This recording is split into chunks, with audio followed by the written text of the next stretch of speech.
Hi everyone, welcome back to Julia's story. Before we begin, tell us where you're watching from in the comments.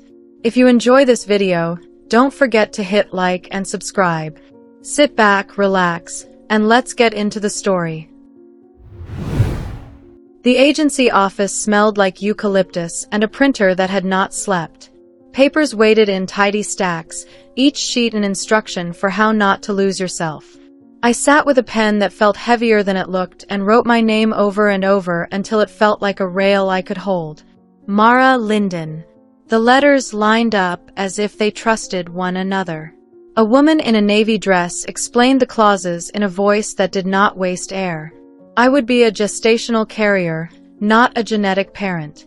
I would attend every scan with a chaperone of my choice.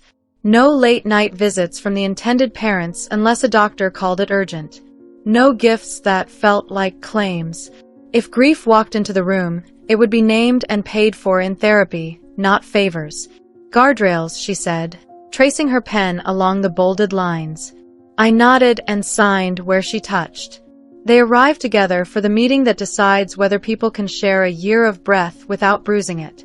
Aiden Voss stepped in first, tall, careful with the way he placed his hands on the chair back before he sat. He wore a suit that did not announce itself and a watch that looked like it kept time for spaceships. His face did not ask to be read. He listened the way quiet people do when they refuse to confuse silence with emptiness. Sienna Voss followed, in a winter white dress that made the air behave. She smiled for the room rather than the people in it. Her hair fell like a good lie. When she shook my hand, her fingers were warm and her eyes were colder than the water set on the table. We said the required things. Why me? Why them? I told them about the bookshop and the debt that felt like a backpack full of wet towels. I told them I knew how to follow instructions and how to sit alone with a feeling until it softened. Aiden did not interrupt. Sienna interrupted herself 3 times to ask the coordinator if the hospital photographer allowed retouching for delivery day. When she laughed, it sounded like ice catching on glass. Meals were scheduled. Meds were mapped. The calendar printed a version of the future and slid it into a folder I could zip. At the clinic, a nurse with a braid tight enough to lift her eyebrows explained the injections in a voice that had practiced not to wobble. Hormones in a neat sequence. 2 shots each night for a stretch that would end when the embryo finally met the small universe they had asked me to build. She pressed a practice pad into my hand and watched me push a needle through fake skin. The click into place gave me more comfort than anyone expected. The needle did what it was told to do. That counted for something. The first shot stung. Not badly. Enough to be honest. I whispered a name no one had given me permission to use. Iris.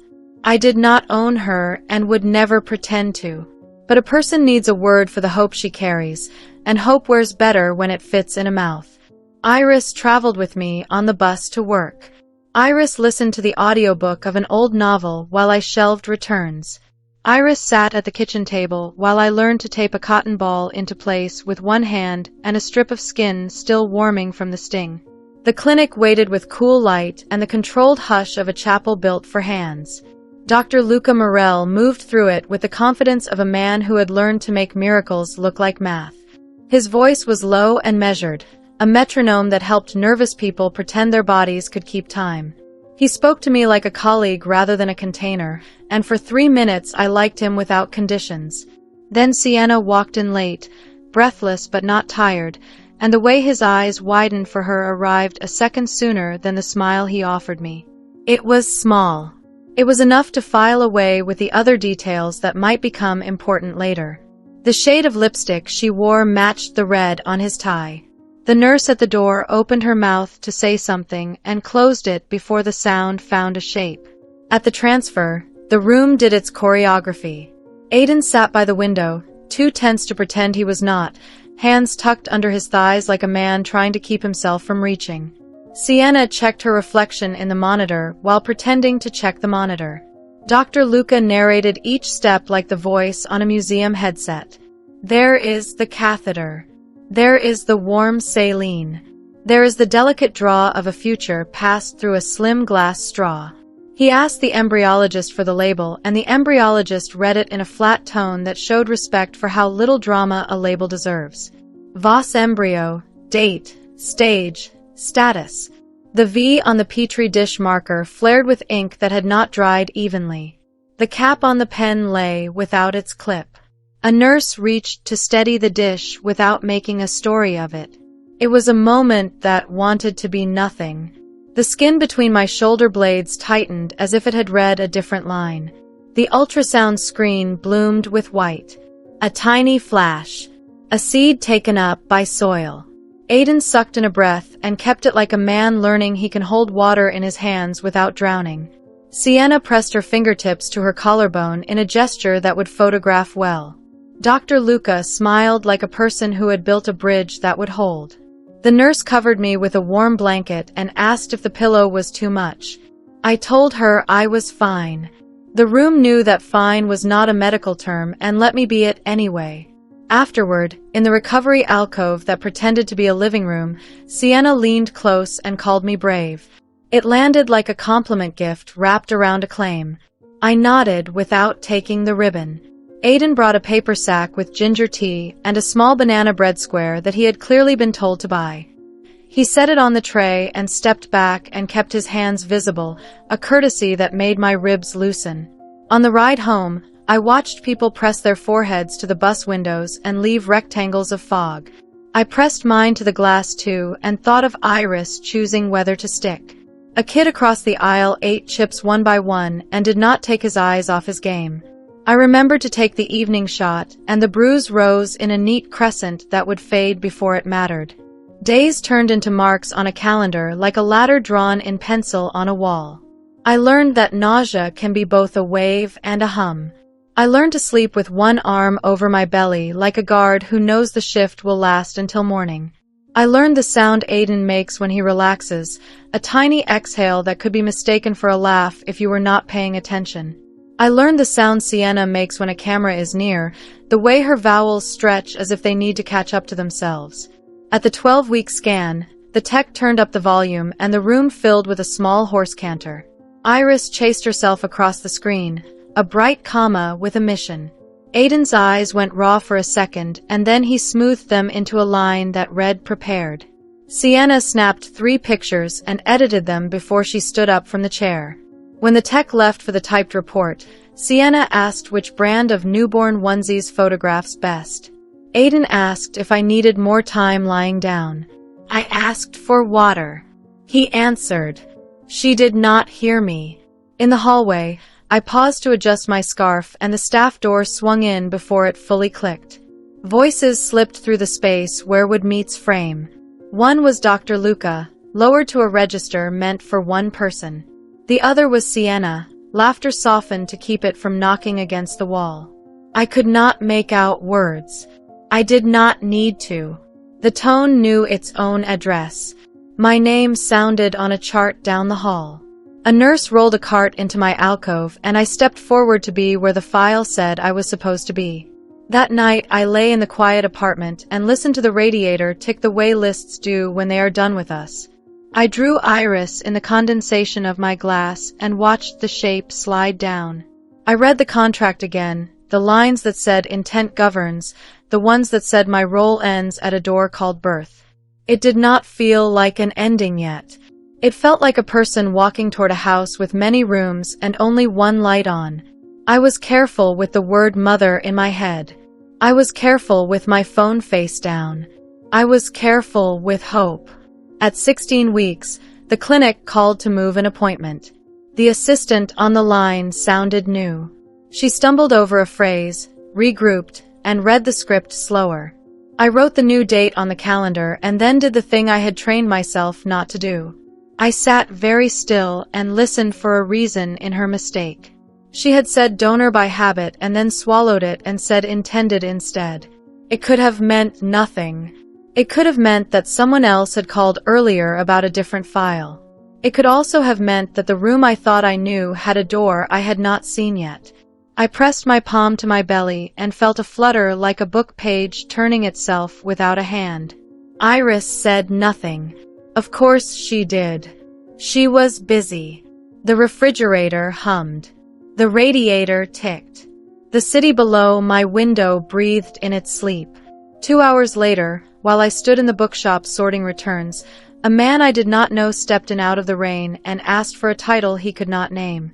His coat dripped on the mat. His cologne smelled expensive and wrong. He spotted the bump under my sweater and smiled with too many teeth. On his way out, he slipped a card onto the counter with 2 fingers, as if the thing might burn if he held it too long. The card was thick, cream, unbranded. A number. Nothing else. I flipped it with my thumb, and the back flashed a single word in small gray letters. Discretion. I put the card in the drawer under the register with the rubber bands and the price gun and told my heart to pick a slower drum. When I looked up, a woman I had seen twice at the clinic walked past the window with a clipboard tucked to her chest. She did not look in. She walked as if the sidewalk belonged to her, rain or not. That night, as I washed the spoon from the banana bread Aiden had bought 2 weeks ago, the phone lit with a text from an unknown number. It was 1 sentence long, careful, and pointed at the dark. Double-check your labels, it said. Then the air in the kitchen changed, as if the room had quietly opened a second door. The text sat on my screen like a seed that refused to stop being a seed. Double-check your labels. I put the phone face down and tried to fold the sentence into my pocket with my keys. It would not go. Iris turned once under my hand, a small push that felt like a book marking its own page. Morning arrived with toast and a list. Script, shot, tea, walk, scan. I laid out the syringes, checked the dose against the chart the nurse had written in neat blue, and read each line aloud like a spell. The needle did its glitter-quick work. I breathed through the sting and watched the cotton swell, a little moon over a new bruise. At the bookshop, the bell on the door made its stubborn chime. I shelved returns and leaned the heavy spines against each other until they agreed to stand. Aiden came in at noon with 2 paper cups and a bag that smelled like ginger and garlic. He paused as if asking permission to exist within arm's reach. I gave it with a nod. It is soup, he said, as if the air did not already know. The kind that pretends to be medicine. No claims beyond heat. He sat on the stool behind the counter and did not reach for my belly the way people think they are allowed to. He asked about the insomnia that had started to nibble at the edges of my nights. He asked if the shop would let me work fewer hours when sitting got hard. He asked without turning any of it into an audition for a kinder self. I told him we needed to formalize the rules again before the calendar picked up speed. No late-night calls unless a doctor said the word urgent. No gifts that would outlast the birth. No photos without my yes in the moment. I said I could meet at every scan but would not be in their home unless we were both invited by a third person whose job was to protect us from good intentions. Aiden listened the way paper listens. He kept the shape of my words and did not leak. Agreed, he said, and the word sat where he put it.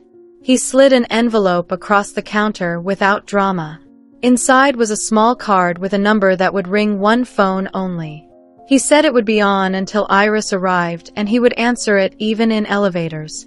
I placed the card beside the register and felt the day grow an extra rib. Sienna appeared at scans like clockwork that had opinions about light. She arrived with a stylist once and asked the tech to tilt the monitor because the angle made her jaw look soft. The tech did as asked and then turned the sound up so the room could hear the gallop that made everything else irrelevant. When the nurse pressed the gel and the wand found Iris again, Aiden's hand tightened on the back of the chair and relaxed. Sienna took a photo, added a filter, and asked if I minded if she posted. I said I preferred not to be tagged. She said of course and did it anyway, tagging the clinic instead. The next morning, the agency sent a reminder about boundaries, and the next scan arrived with a stricter check-in. Sienna smiled at the sign in sheet as if it were a joke she had already heard. The labels found me where I forgot I had put them. On the printout, a tiny sticker in the corner with date, time, and a string of letters that matched the chart. On the lab slip, a code I had seen once and then not again. At the pharmacy, a bag with my name neat and right, and inside the injection vials stamped with a batch number that had a smudged digit. The tech replaced the smudged one without a speech. When she looked up, her face was too smooth.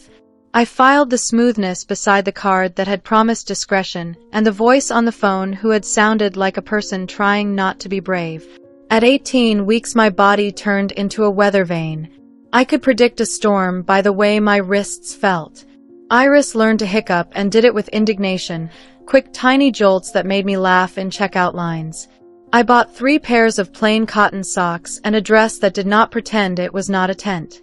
At night, I turned the pillow longways and practiced sleeping around a person who had not yet met me. The clinic arranged a group class on labor and the way to lie very still while a machine listened to you. Sienna skipped. Aiden came and took notes in a short notebook that looked like it usually lived in boardrooms. Dr. Luca taught the session with smooth hands and a white coat that never wrinkled. He asked for questions and answered them at a pace that made the room feel more competent than it had on arrival. When the session ended, he stood by the door with the coordinator while people lined up to thank him for making biology sound like something you could pass on the first try. I lingered to tie my lace and heard his voice change mid-sentence. Not louder. Warmer in a way that belonged to a smaller room. Sienna's laugh arrived, the kind she uses when she is holding a slip of power between 2 fingers. I looked up. They were too close. He leaned in to adjust her cuff as if it were a task only he could perform. She tilted her wrist and looked at him the way people look at mirrors when they like what they see. No one else seemed to register the piece of air between them that had decided to write itself down. On the way out, I stopped at the billing desk to correct a charge that had doubled itself like a rumor. The clerk slid a ledger toward me. The top line read donor consult in tiny type. I tapped it with my nail. This is wrong, I said.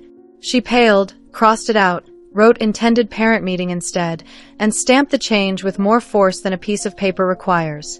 Her pen shook as she slid the page back. I kept my voice even.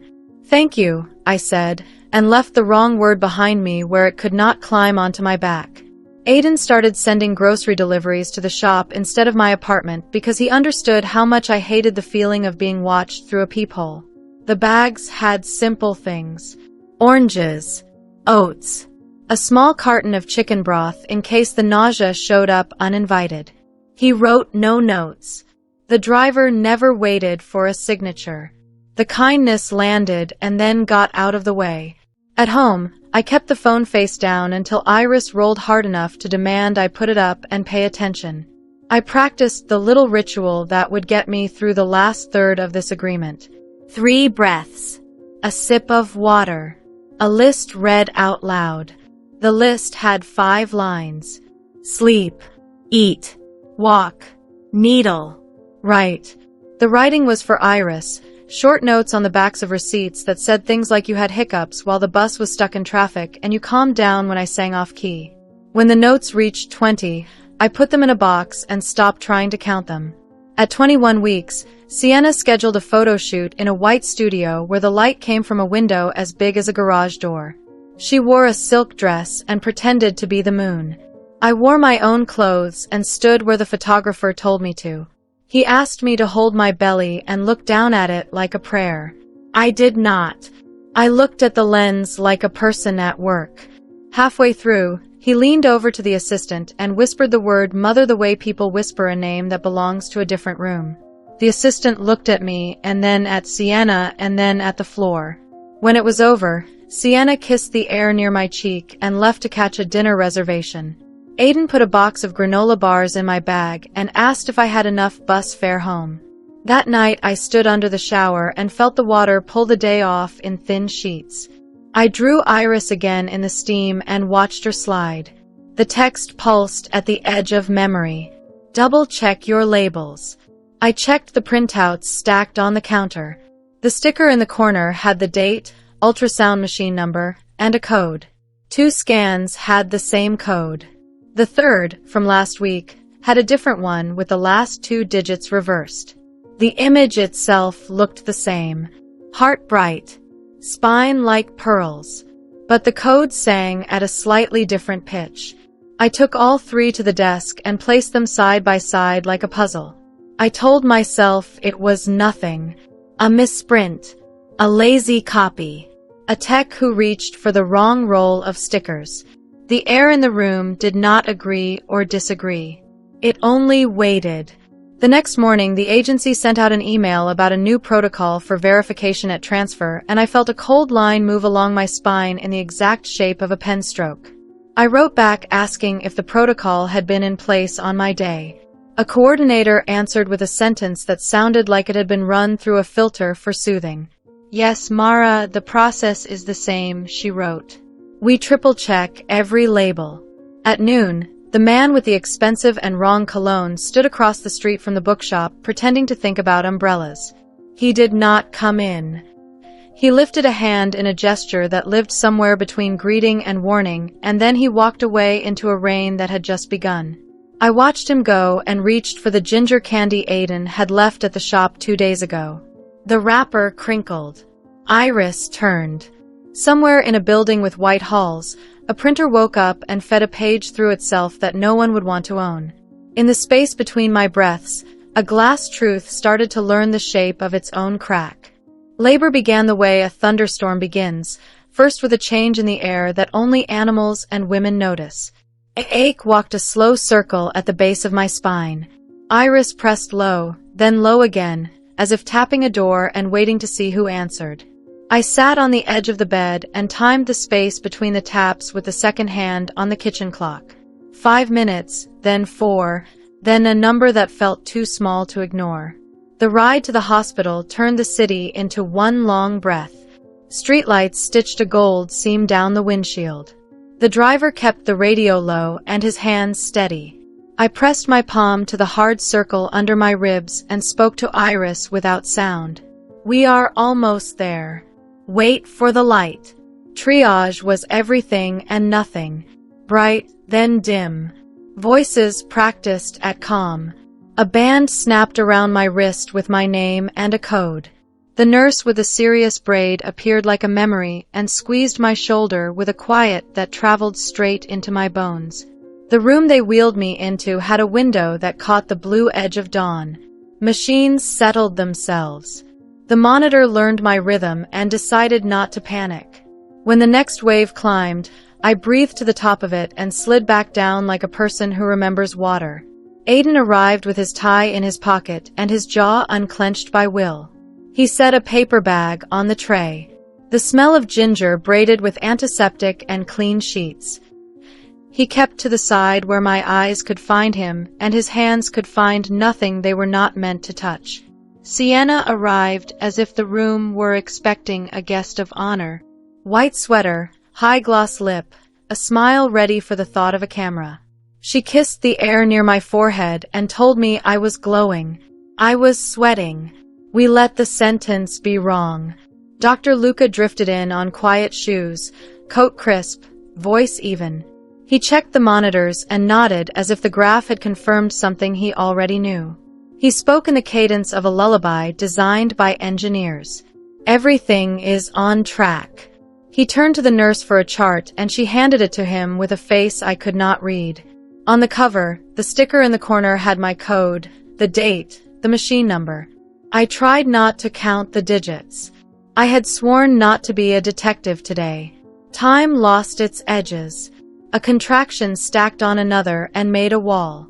I learned to climb without looking down. When the wall released, I drank water with a straw and let my jaw go slack.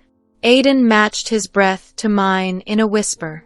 In, 2, 3. Out, 2, 3. His voice made a low bridge. I walked across it without shoes. Sienna scrolled.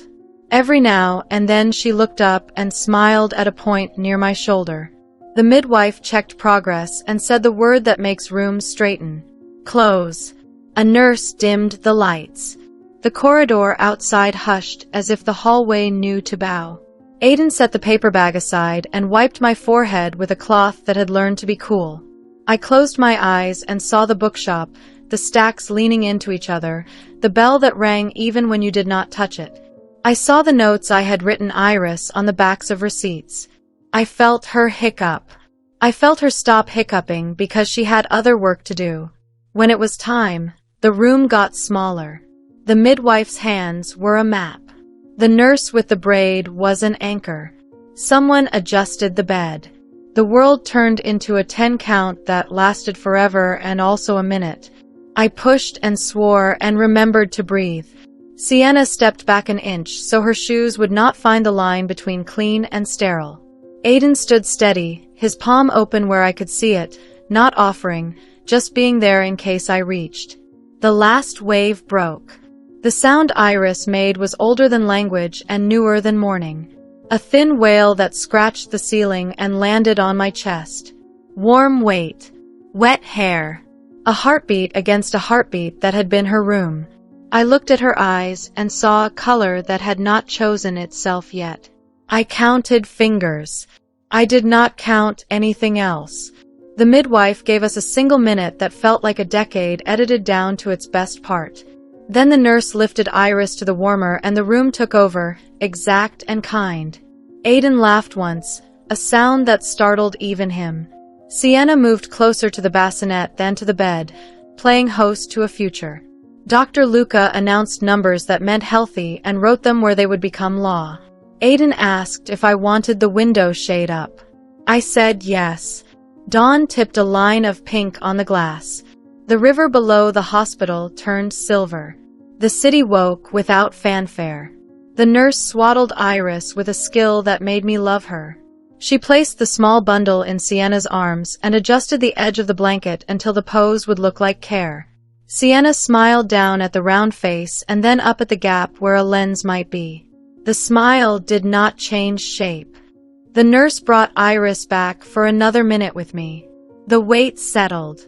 My body learned the hollowness and the fullness at the same time. I whispered the name I had kept in my mouth for months. Iris. She blinked slow as an owl and closed her fist around the edge of the sheet. I inhaled her warm milk smell and let it put a crack in my careful. They wheeled me to recovery while the world rearranged itself. The hallway felt too wide. The quiet felt like a trick.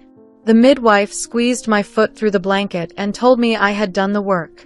The nurse with the braid tucked the corner in tight and told me to sleep. Sienna floated ahead to a private room with better light. Aiden walked between our gurneys like a man learning to divide himself without tearing. I closed my eyes and slept the jagged sleep that follows storms. Woke. Slept again. The clock on the wall refused to mean anything. A volunteer brought ice chips. The coordinator from the agency stood in the doorway long enough to see breath where it belonged and then vanished like a stagehand who knows when to duck. When the afternoon found me, the room had a soft shadow and a folded silence. Aiden sat in the chair by the window with Iris asleep on his chest, his hands splayed wide across the tiny back as if he were learning a new instrument by feel. He looked human. He looked breakable. He looked like someone who had forgotten the trick of appearing finished. Sienna perched at the edge of the sofa with a silk throw over her knees, scrolling with the concentration of a surgeon and smiling when the screen told her to smile. A nurse came with a cart and a clipboard and a set of forms that would return the world to the lines it understood. An hour later, the hospital photographer arrived with a camera that clicked like a polite insect. He arranged the light and the bodies into a story that would fit squares on a small screen. He asked me for one framing shot, my hand on the bassinet, the surrogate and the family, for the keepsake file. I placed my palm on the hard plastic and kept my face level. The camera took what it wanted and folded it into its bag. The room emptied for a moment. The door swung. The world paused. A woman in a dark suit with a small folder stepped in and introduced herself as counsel for the trust that would hold Iris's future. Her voice was soft and precise. Routine, she said. The inheritance fund requires a genetic confirmation for filing. We schedule it now so the paperwork does not run ahead of the truth. She assured me it was standard, quiet, quick. She assured Aiden with her eyes more than her words. Sienna nodded too fast and said of course, and then asked if results could be expedited because her mother was impatient for a frame. Aiden looked at me, not for permission, for weather. I nodded. The nurse would swab Iris and log the chain. A technician would be in before evening. Results in 2 days, the lawyer said, as if 2 days were a kind of sleep. The woman in the dark suit left a card on the tray. The number in neat ink. The door eased shut behind her and caught on its latch. Aiden stood and adjusted Iris as if she were a moon he was learning to carry. Sienna opened her camera and chose a filter called Dawn. The nurse returned with a small kit sealed in clear. She checked the label, checked the chart, checked my band, checked theirs. Her lips moved as she read. She opened the seal. The swab touched the inside of Iris's cheek, and the baby made a tiny offended sound like a cat told to move. The nurse smiled and apologized to the heir because the heir is part of a good apology. She sealed the sample, wrote a code, and handed it to the courier who had materialized like a shadow just outside the door. As the courier turned, the sticker caught the light. A string of letters and numbers I had trained myself not to chase. I did not chase them. I watched the door close. The room exhaled. An hour later, as the sky slipped from pink to blue, my phone lit with a number that had not spoken since the night of the kitchen text. One sentence bloomed and sat up straight in the middle of the screen. You will not like what paper says next. By evening the room had learned to whisper. Nurses drifted in and out with soft hands and the kind of competence that makes time feel held. The courier with the sample was already gone, the door catching on the latch like it always did. Iris slept against Aiden's chest with her mouth open just enough to prove she trusted air. Sienna composed a caption in the glow of the window and chose a filter called Milk Glass. When she posted, the screen returned applause in small blue bursts. The comments said miracle, warrior, modern love. None of those words had blood on them. The band on my wrist itched and reminded me that bodies do not care about captions. The woman from the trust left behind a neat card and a promise that the genetic confirmation would be quick and quiet. Standard, she had said, soothing that word until it lay down. I had nodded because there are days when nodding is the only way to keep a room steady. In the hallway, I heard a cart will catch on a crack and a nurse apologized to no one. Ordinary things. They moved me to a smaller room with a view of a roof that pretended to be a garden. The volunteer with the ice chips returned with tea. I slept. Woke. Slept again. My body kept making milk because it did not care about contracts. The agency and I had agreed I would pump for 2 weeks if it felt right and if Iris needed it. I learned the machine's rhythm and the way a bottle fills like a small hourglass. When I handed the first 3 to a nurse, she nodded with a gratitude that did not try to be sentimental. Work recognized as work. Morning arrived with a spare sun. The photographer sent proofs to Sienna's phone, and she chose the ones where she looked like a promise. Aiden asked if he could keep the candid of Iris asleep on his shirt. He asked the way a person asks for a glass of water in a house that is not his, even when it is. I told him he did not need my permission to love his child, and he looked startled at the sentence like it had given him a different set of keys. I was discharged at noon with flowers that smelled like rain and a check that made my chest feel both lighter and sore. The nurse hugged me without asking and said my name like it belonged in a room with walls and a door. Aiden stood in the doorway with Iris in the bassinet and said thank you in a voice that understood the smallness and the scale of those words. Sienna kissed the air and said rest up, you were amazing, and told the valet to hurry. My apartment met me with quiet made of soft dust and a plant that had decided to live. I set the flowers in a jar, put the check in a drawer, and sat on the floor with my back against the couch while the city thinned itself into afternoon. My body was not ready to be empty. The ache behind my ribs learned a new name that did not contradict the old one. Iris was where she belonged. My job had an after. At 4 the agency sent a check-in message with the usual boxes. Pain manageable. Bleeding within expected range. Mood stable. Food staying down. I typed yes because people do not mean the same yes every day, and the form did not have a box for the truth that changes its clothes. A second email arrived from the clinic titled Process Update. It said the lab had accepted the chain and that any duplicate swabs would be requested only if the courier log did not align. It said nothing that a person could use to sleep better. Sienna's post grew legs. My phone glowed with the way strangers love a narrative that tidies itself. The agency forwarded a message from a magazine requesting a feature on surrogacy that centers empowerment. I replied with one line. No. The coordinator did not argue. I respected her for that. I lay down and slept with the window cracked and dreamed I was shelving books that refused to take their places. The next day, the milk came hard and fast, and I learned where the ice pop tray had hidden itself under the sink. I sent 2 bags to the hospital with a driver the trust paid for, and kept one on my own roof of a freezer like proof that mattered to no one but me. Aiden texted once with a photo that was badly lit and perfect. Iris in a complicated yawn, one fist up like a boxer. He did not attach any words. The lack of caption felt like a kindness. That evening the unknown number returned with a line that behaved like a match. The lab will call him first. I put the phone face down and stood at the sink until the water ran cold. In the mirror, I looked like a person who had just remembered a problem she had set down on purpose and now could not find where she left it. I pulled the printouts from under a magnet on the fridge and checked the corner stickers again. 2 codes matched. One reversed the last 2 digits. It could still be nothing. It could be the text error, a code roll switched in a hurry, a printer that ate a label and forced a hand to write a new one. The refrigerator hummed. The radiator ticked. Ordinary things can be the bravest liars. The following morning, the trust courier returned for a second swab. Not because of an error, the lawyer's voice insisted, but because the judge in charge of estate filings preferred redundancy where money was involved. The nurse did the same ritual with the same gentle hands and the same tiny protest from Iris. Labels were read aloud, codes written twice. The chain passed to a courier with a face I had not seen, which I decided to be grateful for. Dr. Luca visited Sienna's suite to check a stitch and said something about a standard of care that sounded like an apology before he left it too early. At noon, the postman slid an envelope under my door with a quiet that was not quite natural.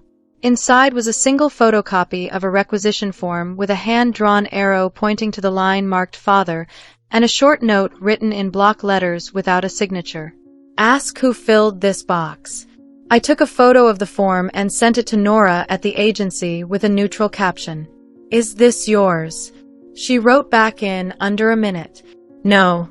Then another message. Where did it come from? I told her the door. She told me to keep it flat and dry and not to fold it into anything. Her next line came through as if she was walking while typing. Do not send it anywhere else yet. Sienna kept posting, each photo smoother than the last, and a video of a hand without a face stroking a tiny hat while a lullaby played low. The comments wrote narratives the way fires write smoke. Aiden did not post. He called once to ask if I wanted company on the next walk. I said no. Boundaries are a bridge that must stay above water or it is no longer a bridge. Evening brought rain and the clean smell of pavement. I stood by the window and watched the bakery across the street toss out the last loaves in brown bags to people who knew where to wait. My phone sat very still on the counter. One bag went to a man whose shoes had given up. Another went to a girl who laughed loud without asking permission. The city fed itself by hand and expected no one's thanks. At 8, the screen lit with a number I knew even before the digits finished resolving.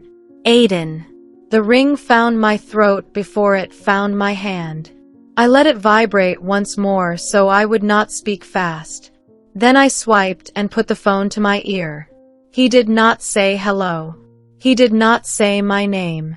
He said 2 quiet words that sounded like a floor giving way under something heavy. They called. They called. That was all he said, and the pause after it told me the rest was not going to be kind. I listened to the sound of his breath learn a new shape. The test says she is not mine, Aiden said. They ran it twice. The world did not tilt. It narrowed. Iris slept somewhere in a room with clean curtains.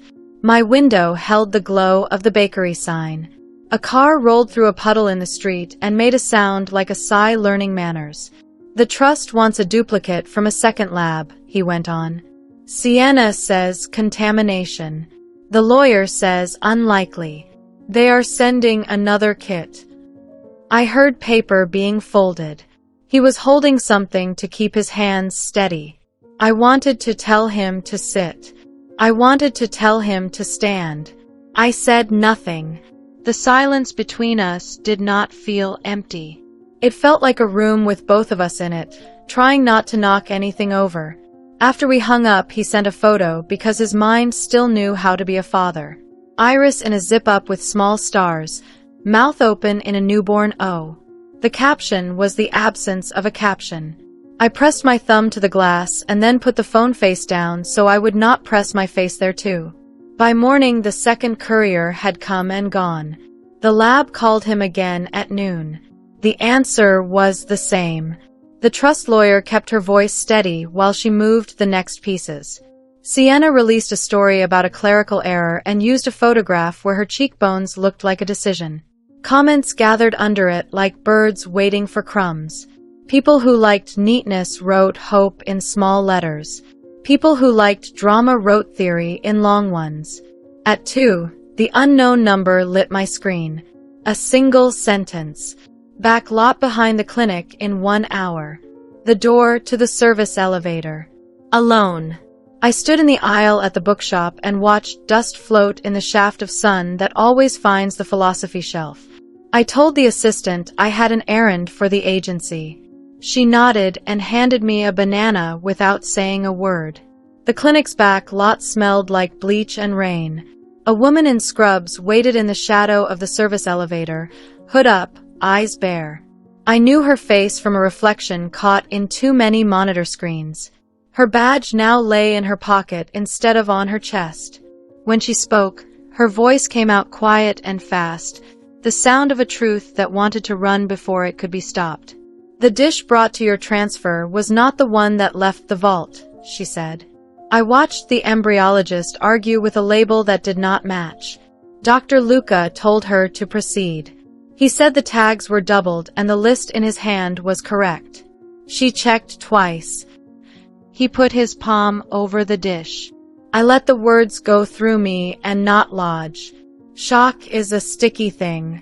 I had trained myself to become glass when I needed to be. He swapped the chain on paper later, she said. I saw the draft. I think he thought he was covering a failure. The intended embryo did not survive the thaw the night before. The donors would never accept a delay. He said the result would make everyone happy.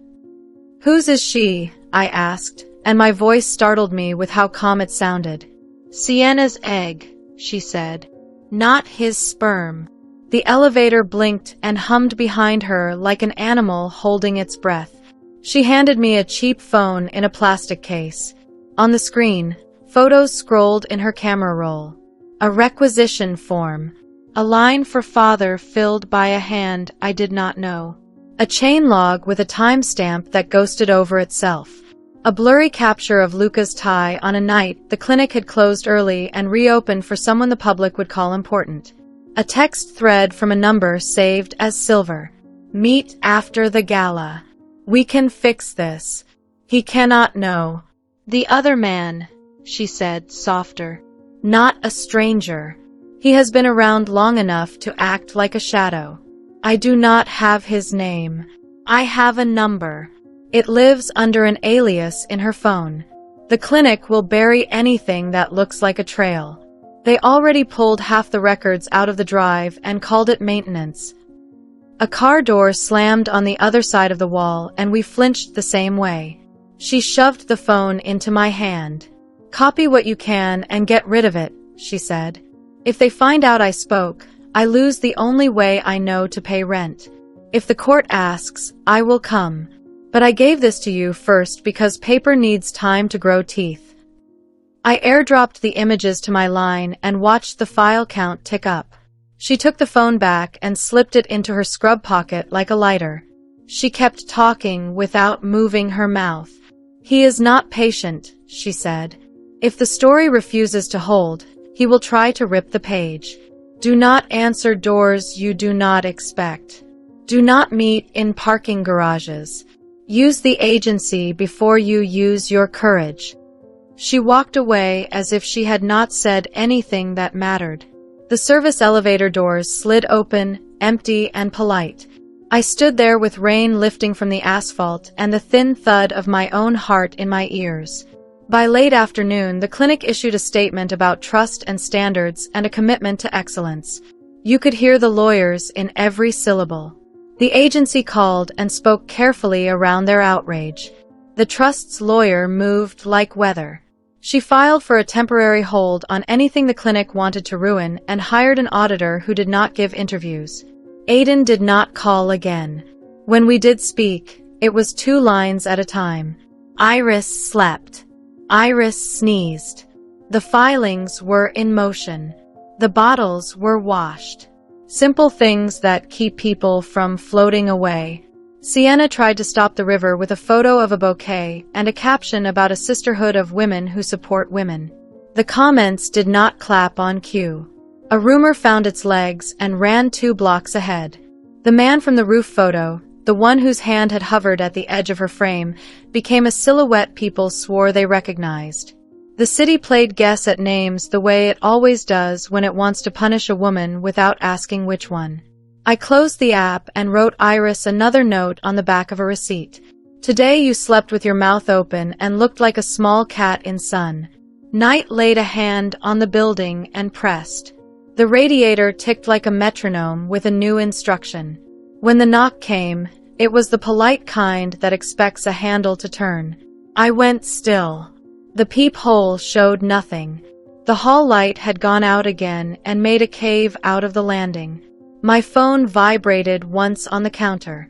A text from Nora. "Do not open. I am on the stairs." The knock came again, 2 slow beats. Then a voice, low enough not to carry. "Mara," it said. "I only want to talk." The cologne reached me before the name did. Expensive and wrong, the one that had hung in the doorway of the bookshop. The silent letter in a word you could not quite read. Nora's shoes whispered on the steps. Another set of feet behind her. The super. The chain on my door bit down, held, and made a sound I loved more than any song on the radio. Out in the hall, the man adjusted something in his pocket and the fabric scraped. He had not come to talk. He had come to measure the door. My phone flashed again. Aiden.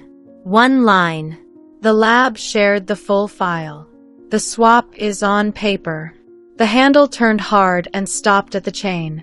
A gust of anger pushed through the gap and then sucked itself back. Nora's voice cut the air like a line you throw to a swimmer. "Step back," she said. "You forgot the part where the tenant is not alone."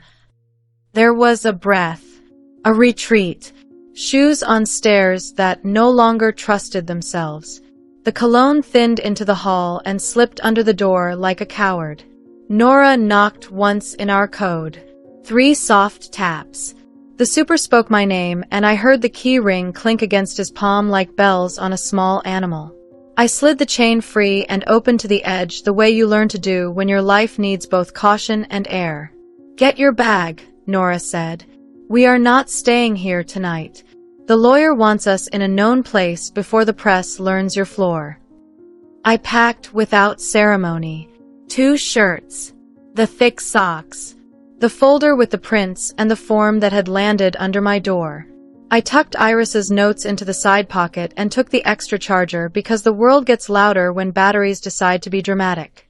Down on the sidewalk, the car waited with the light on inside like a lantern. The driver nodded and looked at the mirror instead of our faces. The super stood on the stoop with his arms crossed, and the little dog from 6 pressed against his ankle like a deputy. The block felt like it had pulled in close around itself to keep its heat. We rode in a silence that respected the fact that we were going somewhere and also leaving something behind. Nora made 2 calls with 3 lines each. Farah. Moving. Aiden. Safe. The trust lawyer. File received. The building we pulled up to did not want to be noticed. The guard at the desk kept a book open as if he were here every night just for that page. The elevator tried not to squeak and failed once. The hallway on the 5th floor smelled like clean paint. The door Nora unlocked had a bolt that swung like it meant it. Inside, the apartment felt like an idea that had decided to be practical. 2 rooms. A couch that could sleep without complaining. A kettle on the stove and a note on the counter that said welcome in a hand I recognized from filings. Farah. She had beat us here by an hour and left a stack of copies with tabbed edges that turned paper into a steady light. Nora set her bag down. I stood by the window and touched the glass. The city breathed in a rhythm I knew. Sirens far away. A bus that sighed at a stop and then remembered its job. Somewhere under all of it, a baby learning the difference between night and day. My phone chimed one last time. An unknown number. A very short line. The tone of a man who thinks he can still move a room by speaking more softly than everyone else. You will meet me now, or you will regret later, it read. Another chime arrived right after. Aiden again. The opposite sound. The opposite meaning. For words that held the whole fractured thing steady. Do not open any door. I set the phone on the counter and felt the air in the room change like weather that has finally decided to rain. The lock turned once under Nora's hand. Then twice. The hallway went quiet. Somewhere down the block a siren made a private sound and stopped. The knock, when it came, did not bother pretending to be polite. The handle jolted hard. The bolt held. The chain held.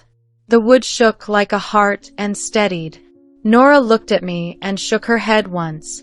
I lifted the folder. She lifted her phone. On the other side of the door a voice tried my name a second time. Softer, sweeter, the way a man tries the key to a room he no longer rents. The bolt waited for my answer. It did not get one. The next sound in the hall was a footstep I knew from a different life. Then another pair behind it. Then a hush that meant the corridor was full of witnesses who did not plan to move. The lock turned from the outside. Not ours. The super's master, sliding home with a clean click that said help had arrived and would not knock. The door handle dropped, and the frame pushed in against the chain just enough to make the air lift. The door began to open. The door opened 2 inches, then 3. The chain held. The super's voice filled the hall like a wedge. Enough. A second voice followed, cool and official in a way that did not ask permission. Farah stepped past him with 2 uniformed officers, and the building quieted the way a dog does when someone who knows dogs walks in. The man with the wrong cologne backed up a step, then another. His jaw smiled while his eyes did math. Farah did not blink. She handed one officer a packet with a blue tab, another with a red. Preservation order. Temporary protection. The words landed like furniture that had always belonged in this room. The officers escorted him down the stairs with the kind of boredom that means they plan to get it done. The super relocked the chain from the outside in, a trick I did not know a door could learn. Farah set her briefcase on the counter and exhaled once. 3 hours later dawn walked its pale line across a courthouse window. The emergency docket ran on coffee and clean paper. We sat on a wooden bench that had held every kind of plea. Farah's calm had edges. Nora kept one eye on the door, one on my hands. I held the folder and thought of Iris's small O mouth, the way a newborn looks like she is trying to pronounce the world from memory. Inside, the courtroom was pale wood and tired carpet. The judge read fast. She wore no patience for theater. Reporters waited outside like weather. Farah stood and began to build a bridge from contract to child in a voice that treated the room as capable. Intent governs, she said. The contract defines the parent as the person who intended to bring the child into life. The clinic swap was a violation of that intent.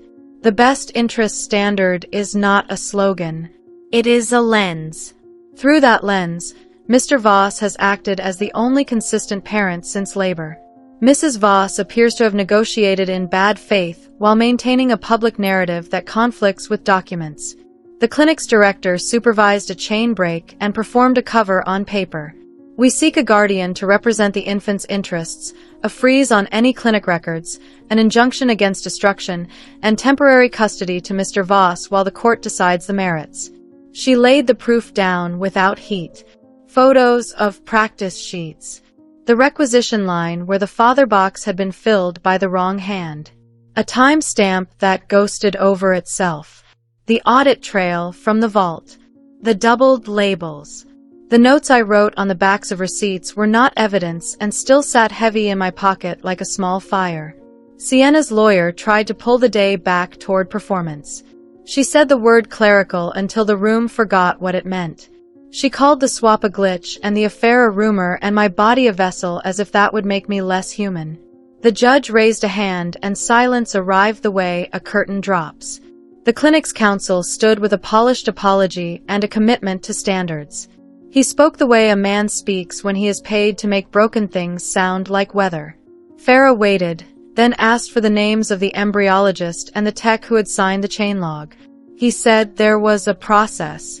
The judge said there was a bench. He gave up the names. The detective who had opened the storage unit testified like a person describing rain. He explained the printer, the stamps, the phone with the lock pattern traced by grease. He never said outrage. He said chain and seal and time. They called me. My legs felt like new stilts and I walked anyway. I gave my name. I said irises. I told the court what a hiccup feels like at 18 weeks and why a belly listens better when you sing off key. Farah asked about the line that said donor on the ledger. I said I had seen it crossed out. She asked about the clinic back lot. I said a woman in scrubs gave me 4 photos and a number that belonged to a man saved under a color instead of a name. Sienna's lawyer asked if I had benefited from this attention. I looked at the judge, then back, and said my rent had been paid by my own work and a contract signed before any of this started. The judge watched my hands. They did not shake. Aiden took the stand for 6 minutes. He said he had bought soups and quiet because he did not know what else to do. He said he had not run from the call because the call had a heartbeat. He said Iris slept best on his chest, left side, after the second bottle, and that he set an alarm to wake for the feeds even when he did not need one. He said these things without trying to turn himself into a statue. Sienna did not testify. Her lawyer submitted a statement about stress and the need for privacy. Screenshots appeared on the record that did not flatter her timing. Messages to a number saved as silver. The judge did not move her face while she read them. Dr. Luca arrived late with a lawyer who smelled like paper. He started to explain process and was stopped by a call from the bench to answer yes or no. Did the intended embryo survive the thaw? No. Did you seek consent to proceed with a different embryo? He paused. The pause was a confession. No. The judge asked why the chain log showed a change after the transfer. He said the list had been updated for accuracy. Farah asked why accuracy had required a hand that was not the embryologist. He looked at his own and said nothing. The guardian proposed by the court came with sensible shoes and a file full of questions that made sense. She had a voice that reminded people of nurses who can lift more than they look like they can. She asked for a home visit. She asked where Iris would sleep while this moved on its slow legs. She asked who had fed her at 2 in the morning. She asked who had written her name on the first bottle. The judge stood the orders up in 2 clean sentences. Records frozen. Guardian appointed. A temporary custody order to Mr. Voss, with maternal visitation supervised by the guardian until the court could decide whether Mrs. Voss's actions had created a conflict of interest that could not be managed. The gavel did not bang. It clicked like a latch finding its place. Courts end without endings. The hallway filled with people who wanted quotes they could call color. Nora made a lane with her shoulder. Farah put the packet in my hand and told me to breathe before reading any of it. Aiden waited by a pillar out of habit. He looked like a man who had learned to stand still in a storm without convincing himself he was the storm. Outside, the steps were a gauntlet. Cameras rose like strange flowers. The trust lawyer stood in front of the microphones for exactly one sentence. "We lead with structure. The rest is noise." Then she walked away, and the noise remembered its own name. That evening the medical board issued a notice that did not know how to apologize. Luca was suspended pending review. The clinic site turned its mission statement into ash and built a new one out of adjectives that could not hold weight. A rumor about the other man tried to set itself on fire, and the city brought a bucket. Names were whispered. Farah answered none. Sienna posted a photo of a window and wrote about the power of light. The comments did not behave for her. The guardian came to the safe apartment with a checklist and a calm smile. She asked if I would consider a short contract as a paid postpartum helper, 3 nights a week, to teach the rhythm of bottles and breath. She said the court preferred continuity for infants when a case made adults dramatic. She said boundaries would be written down twice. She asked if I could be in the house without being inside the story. I said I could. Sleep did not obey. At 2, my phone lit with a number that did not belong to any file. 4 words arrived without a name attached. "He is not done." I sat up on the couch and looked at the bolt. The city breathed through the glass. Somewhere upriver a siren started, then thought better of it. I read the words again and felt the night tilt by a degree you could only feel if you were already balancing on something narrow. Farah's packet waited on the table with its tabs like small flags. Tomorrow I would sign what needed signing. Tomorrow I would learn the weight of the house at 2 in the morning, while Iris taught Aiden the trick of walking without waking. Tonight was not a finish line. It was a hinge. At 3, another message cut through the quiet. Not a threat. A single photo. A knob of a door I knew too well. The safe apartment's hallway, the peephole steel eye looking back. Under it, a line typed as if the hand were calm. Open or I will. The photo of my peephole glowed on my phone like an eye that had decided to look back. Open or I will. 4 words without a signature and a courage that reeked of the wrong cologne. Nora crossed the room in 3 quiet strides and put her hand flat on the door as if she could read through wood. The chain held its small metal breath. Farah called the desk, and her tone turned the building into a person who knew how to listen. The super arrived with his ring of keys and a little dog with opinions. 2 officers came up the stairs without optimism and with enough authority to make the hallway behave. They checked the camera over the elevator. A cap. A collar up. A reflection in the brass that suggested a jaw someone used like a weapon. He had knocked on 2 other doors and waited long enough to hear the bolts say no. The officers wrote a line in a small book that looked tired. Farah filed in real time, fast fingers, clean language.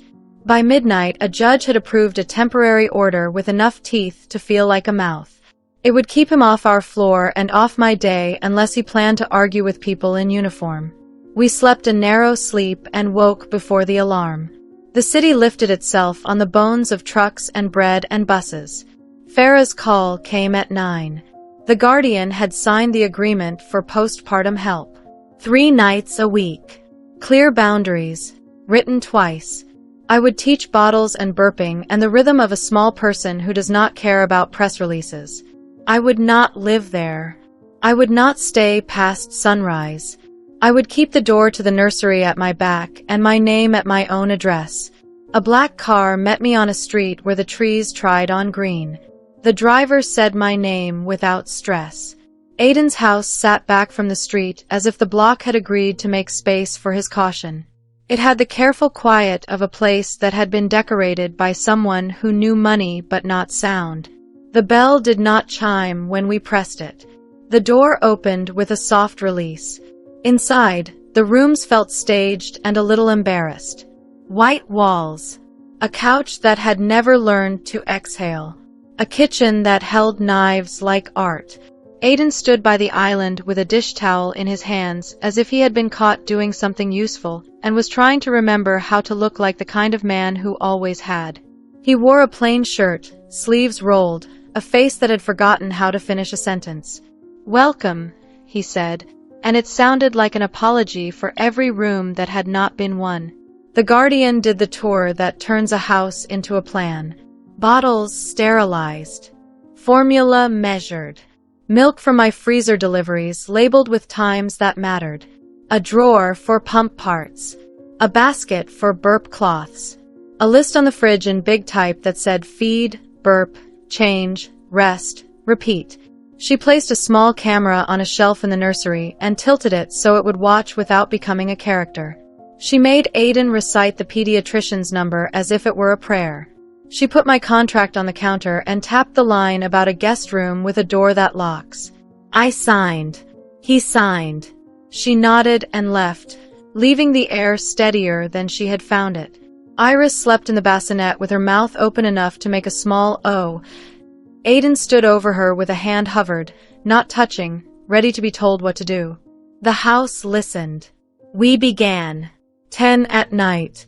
1 in the morning. 4.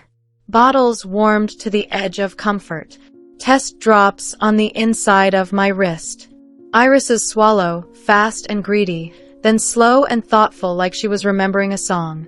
Burps that took the shape of tiny thunder. Diapers folded into something compact and moral. I taught the trick of the left shoulder and the two-finger pat. I taught the art of changing a onesie without apologizing to the snaps. I taught the way a newborn wants a room to move, not fast, not slow, with a rhythm that lets her know the world is busy and on her side. Aiden learned with his whole face. He kept a small notebook in the pocket of his shirt and wrote down things that other men would have tried to memorize and then forget. He asked good questions and then asked better ones. He did not say sorry when Iris cried in his hands. He stood with her next to the window and let her see the city he had tried to keep out.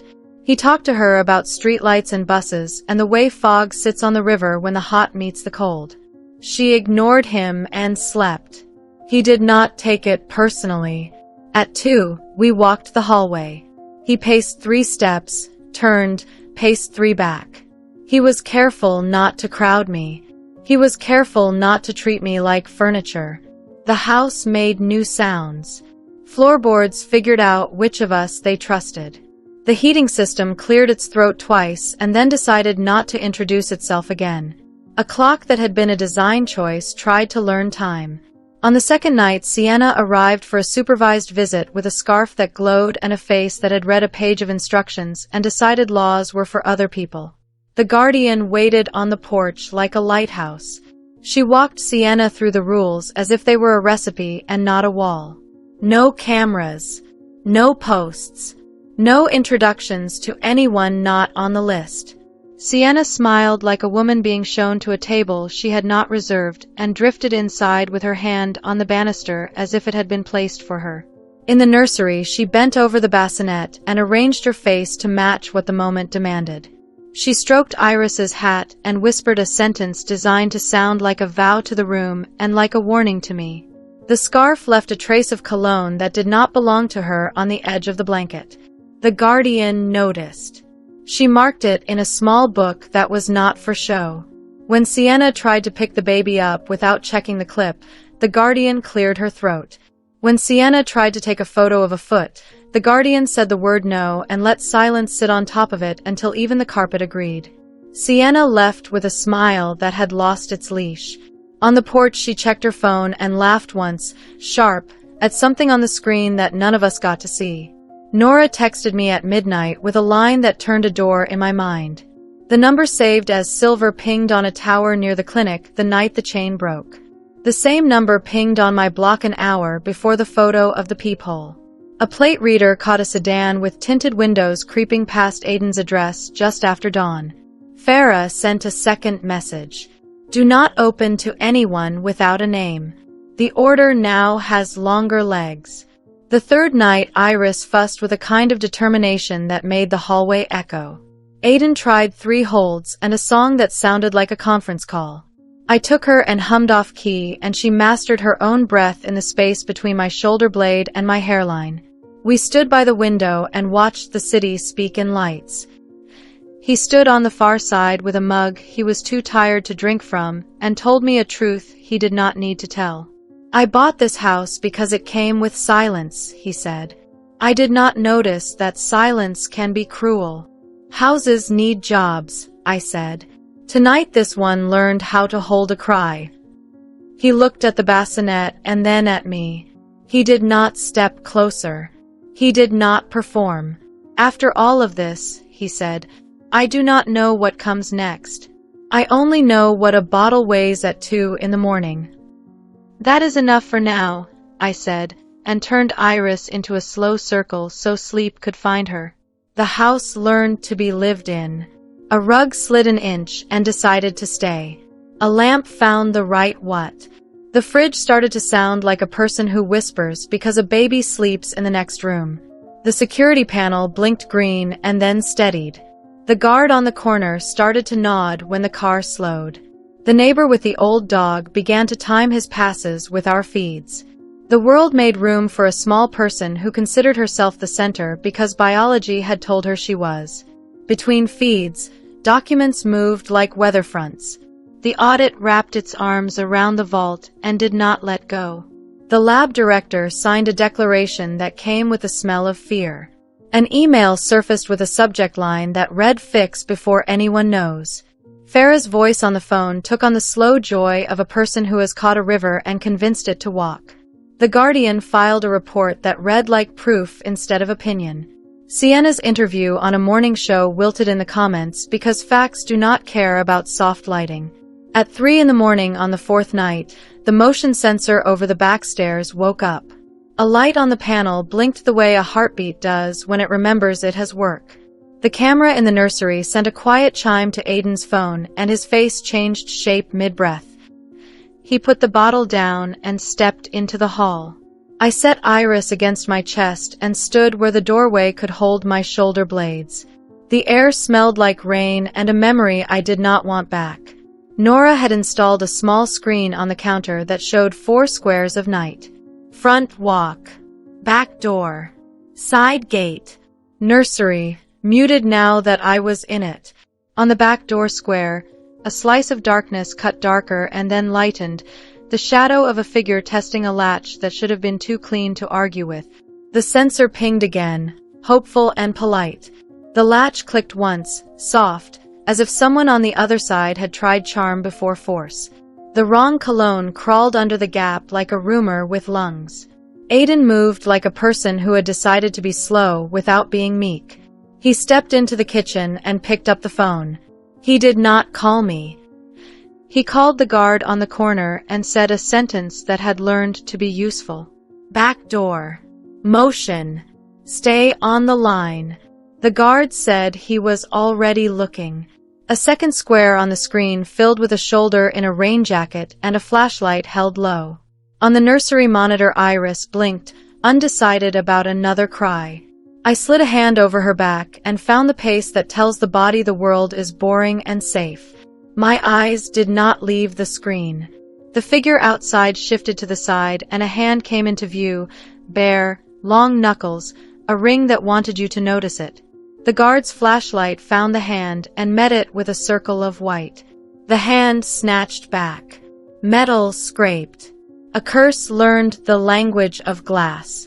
The guard shouted something short, and the kind of heavy footsteps that cannot pretend they are casual moved across the tiles.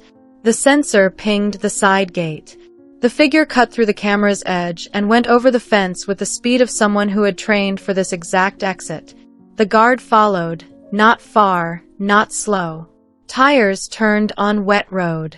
A car door slammed.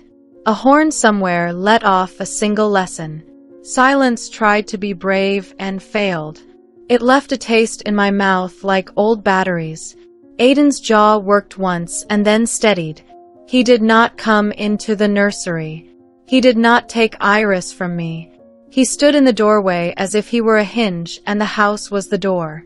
The guard's voice came through the phone in the flat register of facts. Plate caught. Direction south. Patrol notified. Will walk the yard. Lock checked. He was calm, which was more use than brave. When the back door closed and the light settled, I realized my hand was still moving on Iris's back. She sighed into my collarbone and went limp like a small person who never sees the point of long explanations. I eased her into the bassinet and waited for the twitch that means reset. It never came. She sank. Aiden breathed for the first time since the sensor blinked. The house sat down around us with a groan that felt almost human. He opened his mouth to say thank you, and I shook my head because words can spill and flood a moment that needs to stay narrow. On the floor by the back door, the guard found a footprint too clear to be an accident and something else caught on the metal lip of the frame. He brought it in on a paper towel like a relic. A small square of silver that had lost its job. A cufflink. He set it on the counter and stepped back. The room tightened and then focused. The cufflink lay there in the kitchen light, heavy for its size, engraved on the underside in letters that thought no one would ever turn it over. I picked it up with 2 fingers and felt the weight of a name before I saw it. My stomach moved as if I had missed a step in the dark. I turned the metal, slow, so the night would have time to understand what it had just given us. The initials caught the light. My throat closed on their shape. The room learned a new silence. The phone in Aiden's hand buzzed with a message we had not read yet. The doorbell camera flashed once and froze on a face we both knew too well. The cufflink was a small square of silver, cold in my fingers, heavy for its size. When I turned it, the letters on the underside flashed once in the kitchen light. SV. The doorbell camera froze on the face that matched the metal. Silas Vale. The number saved as silver finally stood up and said its name. The guard stayed on the line, voice calm, feet already in the yard. Nora texted a single word that meant the plan had changed and the plan would hold. Now. Farah arrived with an officer who had learned to collect things as if they were already speaking. The cufflink slid into a paper envelope and the envelope slid into a chain. The camera clip traveled to a drive that would not lose it. The number logged itself on a form. The story quit pretending to be rumor. By morning the auditor filed a report that read like a map. The embryo swap traced to a thaw that failed and a night opened after hours. The requisition line for father in a hand that did not belong to any list. Messages that set the time of a meeting behind a gala. A lab director who said nothing and shook the meaning into every silence. Dr. Luca's signature on a chain he had no right to touch. A ledger that showed a donation routed through a trust that shared a lawyer with Silas. The air in the hall outside the courtroom changed shape. You could feel the turn. The judge read faster than the room breathed. She did not reach for adjectives. She reached for law. Intent governs. Best interest is not a mood. The clinic's violation did not erase a contract written with clear eyes. Temporary custody became legal parentage for the man who had meant to be a father and acted like one when the floor tried to move. Maternal rights were suspended pending a deeper review, with supervised visits to continue as the guardian directed. Records were frozen before anyone could say the word misplaced.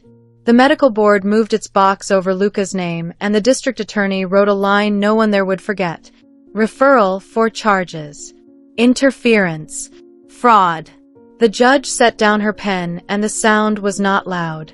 It did not need to be. Sienna left the building with her jaw set and her scarf neat, a photographer sliding sideways to catch a profile already losing its light.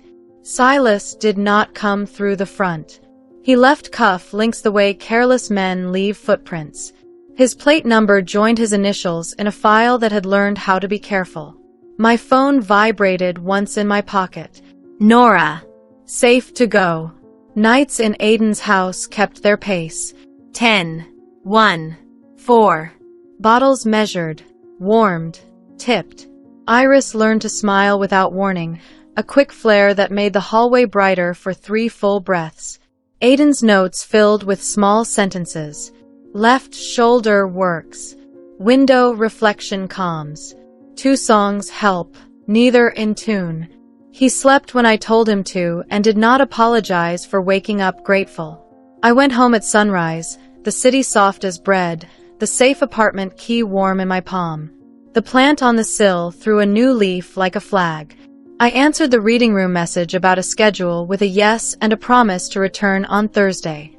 The bookshop texted a photo of a stack leaning wrong. I wrote back with the title that would anchor it. Ordinary Work showed up and put a hand on my back. On the last night of my 12-week contract, the guardian came early with a clean checklist and a smile that reached her eyes. She stood in the kitchen while Aiden burped Iris and talked through what ending a good thing feels like when a case keeps going. Boundaries are not doors you close in tears, she said. They are doors you keep unlocked for the right reasons. She shook my hand like a colleague and left a note on the counter in tidy pen. If you need more hours, call. You are good at making rooms behave. After the final feed, Aiden stood in the doorway with Iris asleep on his shoulder and a question he held like a fragile cup. He did not make a speech. He spoke slow, like someone carrying something level. I want to keep you in our life, he said. Not because we survived a headline together. Because the day keeps making more room when you are here. Not as a rescue. Not as a debt. As a person who knows what a worst night costs and still shows up for the next one. I looked at the bassinet. I looked at the list on the fridge that had turned into muscle memory. I looked at the man who had learned to lower his voice for a baby and his pride for a better plan. Love needs proof on the worst day, I said. You brought proof. Keep doing it. If you ask again when the room is quiet and the paper is settled, I will listen. He nodded like a promise he could keep without wearing it on his sleeve. He did not reach for me. He reached for the light and dimmed it so Iris could sleep.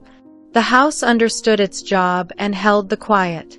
The audit finished with signatures and seals that made a sound like rain finally deciding to fall. Luca's license went to a board that would not hurry.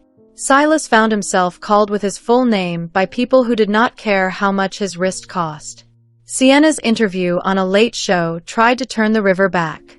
The comments were not fooled. The Guardian sent her report with the line that matters most. The child is thriving. At the reading room, I knelt on the rug and watched a boy sound out a word he had been avoiding for a week. He hid it and looked up at me like he had done a hard thing in front of a witness who knew exactly how hard and did not clap too loud. I filed a library request for 3 copies of a book about trains. I ate an apple for lunch. I walked home by a route that kept me in shade and noise. Weeks stacked. The plant on my sill learned the shape of my window. The bookshop stopped leaning. The safe apartment handed me back my sleep without making a point of it. On a Saturday that smelled like rain and old stone, I took the bus to the river and sat on a bench where geese bully joggers and grandmothers bully geese. A shadow stretched across my knees and did not try to look like anything else. Aiden stood with a carrier against his chest and a paper bag that sagged with the weight of something that melts. He waited until I nodded, then sat. He passed me a spoon and a cup that held a scoop of pistachio softening at the edges. He looked out at the water like a person learning how to talk about things without turning them into a case. I want to try a beginning that does not start with a fight, he said. No announcements. No rooms that like mirrors more than people. Walks. Soup.